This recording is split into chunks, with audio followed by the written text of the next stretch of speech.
Greetings, groovy people! Welcome back, or welcome to the channel. This is the Blue Dragon. Woo! This week, I am so excited about this image that I am sharing with you. I'm going to be talking about, as I mentioned last week, I'm going to be talking about Odysseus, I'm going to be talking about his life in Act 3, which this is the title page for, and it's a color page, and this page it was heavily inspired. If you are a classic rock fan and you know the Moody Blues, you're gonna know what album I'm referencing with this picture and with the title of the act. Days of Future Past, I want to say it's my favorite Moody Blues album, but then I start thinking, well, then there's On the Threshold of a Dream. And then I start thinking about, well, what about A Question of Balance? That album is freaking amazing. And and In Search of the Lost Chord, and it's like, well, yeah, the Days of Future Past is kind of the gateway album to the Moody Blues. But anyway, if you're a fan of them, if you're not, I'm gonna go ahead and put a link to the albums in the iCard thingy and maybe down below, because I want you to see the album cover that inspired this chapter title. And I've been really excited. I've noted on Comic Fury and quite a few other social media places that I have been extremely unhappy with how I executed this flashback, which is on Comic Fury right now. It's considered Act 2, but as you can see, or as if you're reading over on Smack Jeeves or Tapas, this flashback sequence that Odysseus tells to the girls is actually, I didn't like how I had executed it the first time. I'm probably still not a very good storyteller, but going back and reading the pages, oh my gosh, I know some people hate this word, but there's really no more accurate term than cringy. To me, it's so cringy. It feels very immature. It feels very, I don't want to say fangirly. I'd hate to think that I was a victim of that, but even in spite of being our own worst critic, sometimes we're also blind to our own faults. Let's put it that way. I left out pretty much all characterization of Odysseus, which this specific flashback is told by him, and therefore really needs to focus on him and his emotions. So as we're going into this new act, this revamp of the act, I have taken that into much more account. And so that's why with the cover that I'm coloring here, all the images in the picture, without being too heavy-handed, I tried to have them hold some meaning to the characters. I have Odysseus's mother. I did try to make her look a little older. That is his mom on the right-hand side. She is pretty young because she got pregnant right as she entered college. She was a farm girl in the northern Illinois area, went to college in Chicago, was wooed by a Grecian soccer star who was, going to college but was from abroad, and she got pregnant when she was 19, and that's where Odysseus came from. In the act, I don't go too much into his past. I do go into his past, but his father and mother, they end up not, it was an infatuation with each other. They were not really meant for each other, and she drops out, and they don't really work out, and he really is not a part of his son's life. And rather than moving back home and kind of admitting defeat to her parents, she stayed in Chicago, which it's very hard to tell. It's terribly drawn. I need to find a better way maybe of doing that, but the cityscape that's in the upper left-hand corner symbolizes Chicago. It's got a very crappy, darkened version of the bean, but that's what that is. That weird little upside-down image is supposed to be the bean, but he grew up very poor in Chicago, and his father was really not a part of his life. Sometimes people don't do the responsible thing and take care of their own, and so he is really not a part of Odysseus's life, which is why it was all that more devastating what happens after he and his mom travel to Oregon. They travel by foot. Well, they start off on bikes, their bikes get stolen.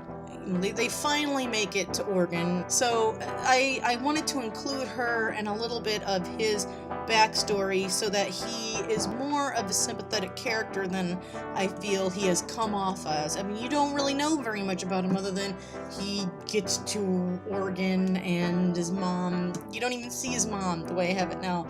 And so that was something I wanted to change. I wanted to show their interaction. She is his world. He was never really popular in school, plus he grew up, on kind of a rough side of town, which is, it happens. I've actually had friends who grew up on south side of Chicago, and I mean, they were really, really interesting, cool people. So I mean, he's not really reflective of them. They had a completely different background, but I kind of wanted to have that Chicago connection. I needed to show more of his personality and more of his loss, and kind of make things a little more sympathetic for this character, so some of the things that lead up to him being so desperate to go back to the past and try to kill Kana after later events happen to him, which I'm not going to talk about because they're big spoilers. But this sequence also is the first time we see Odysseus telling a story, and that for me was very important because I chose his name specifically because I wanted him to be the storyteller, I specifically gave him an oddball name that his dad did not give him. His mother gave him that name. Typical America. I don't think there's probably anyone in Greece right now named Odysseus. I don't know. Somebody tell me I'm wrong. I've never been to Greece. I know the name Catasymbolus because I read the Colossus of Merosi, and I'm probably mispronouncing that. I apologize if I am. But this is a country girl's idea of what a Grecian kid should be named. But I wanted him to embody his namesake. And plus Odysseus is just a fun name anyway. I mean, I like that name. I mean, it's very epic. It's interesting though, because even though his name is Odysseus, and actually this character is more of a bookworm and is more like Homer, the author. Yeah, that's why I kind of wanted the comparison. He's got this epic name, but he is not, he is a fighter. He has to become a fighter, but he's actually not really, he's not really the best person for that name. He probably should have been named Homer, but Anyway, I wanted to go into all these details of the character because he is also the whole Greek tragedy. He is a very tragic figure. That's one of the tragedies of this character, is that he has to realize that time travel is not going to save him or anyone else from the suffering that Keisuma brings upon the world. And that's something that I hope to show in his character later on in the series. He can't save his mom. He can't save, the people of the world. He can't do any of that, and it's going to be fairly, I think that would be fairly crushing. You're given this key to time. You think, it's such a temptation that people have. I mean, even Deadpool 2 kind of touched upon the time travel thing. But I mean, that's the tragedy of this character, is that there's nothing he can do to change what happens. And I guess one of the major themes for him is acceptance and dealing with the trauma and moving on as best as possible. Those things will always be a part of one's life. The things that happen to him, I mean, death, of course, is what we're going to see. There's more. But you have to, not unfortunately, I mean, you do have to move on. It's sad and difficult things that happen in life, but you can't let your future be completely bound and dictated by the events of the past if you can help it. And that's maybe gonna come as insensitive. I'm not trying to be insensitive, but in this post-apocalyptic world that he is living in, that is something he needs to realize he really doesn't have a choice in it. It's not like today where we've got even that great of a system, but there is some sort of a support system, and some people who have the money and the capability can seek help from professionals.